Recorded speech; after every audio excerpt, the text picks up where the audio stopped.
സഹോദരരെ, വിശുദ്ധ പൗലോസ്ലീഹ റോമാക്കാർക്ക് എഴുതിയ ലേഖനം 16 അധ്യായം 17 മുതൽ 20 വരെയുള്ള തിരുവചനങ്ങൾ. സഹോദരരെ, നിങ്ങൾ പഠിച്ച തത്വങ്ങൾക്ക് വിരുദ്ധമായി പിളർപ്പുകളും ദുർമാതൃകകളും ഉണ്ടാക്കുന്നവരെ ശ്രദ്ധിച്ചുകൊള്ളണം എന്ന് ഞാൻ നിങ്ങളോട് അപേക്ഷിക്കുന്നു. അവരെ നിരാകരിക്കുവിൻ. അങ്ങനെയുള്ളവർ നമ്മുടെ കർത്താവായ ക്രിസ്തുവിനെയെല്ലാം തങ്ങളുടെ തന്നെ ഉദരങ്ങളെയാണ് ശുശ്രൂഷിക്കുന്നത്. ആകർഷകമായ മുഖസ്തുതി പറഞ്ഞ് അവർ സരളചിത്തരെ വഴിപിഴപ്പിക്കുന്നു. നിങ്ങളുടെ അനുസരണം എല്ലാവർക്കും അറിവുള്ളതാണ്. അതുകൊണ്ട് ഞാൻ നിങ്ങളെക്കുറിച്ച് സന്തോഷിക്കുന്നു. നിങ്ങൾ നല്ല കാര്യങ്ങളിൽ അറിവുള്ളവരും തിന്മയുടെ മാലിന്യം ഏശാത്തവരും ആയിരിക്കണം എന്ന് ഞാൻ ആഗ്രഹിക്കുന്നു. സമാധാനത്തിന്റെ ദൈവം ഉടൻ തന്നെ പിശാചിനെ നിങ്ങളുടെ കാൽക്കീഴിലാക്കി തകർത്ത് കളയുകയും നമ്മുടെ കർത്താവായ യേശുക്രിസ്തുവിന്റെ കൃപ നിങ്ങളോട് കൂടി ഉണ്ടായിരിക്കട്ടെ. നമ്മുടെ കർത്താവായ മിശിഹായ്ക്ക് സ്തുതി.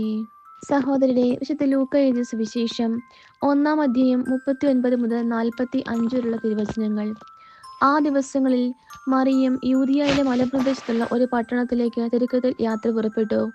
അവൾ സക്കറിയയുടെ വീട്ടിൽ പ്രവേശിച്ച് എലിസബത്തിനെ അഭിവാദനം ചെയ്തു.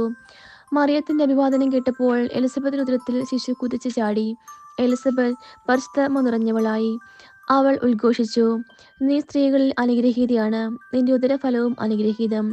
എൻ്റെ കർത്താവിൻ്റെ അമ്മ എൻ്റെ അടുത്ത് വരാനുള്ള ഭാഗ്യം എനിക്ക് എവിടെ നിന്ന്? ഇതാ, നിന്റെ അഭിവാദന സ്വരം എൻ്റെ ചെവികളിൽ പതിച്ചപ്പോൾ ശിശു എൻ്റെ ഉദരത്തിൽ സന്തോഷത്താൽ കുതിച്ചു ചാടി.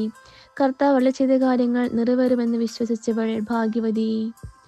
നമ്മുടെ കർത്താവായ മിശിഹായ്ക്ക് സ്തുതി.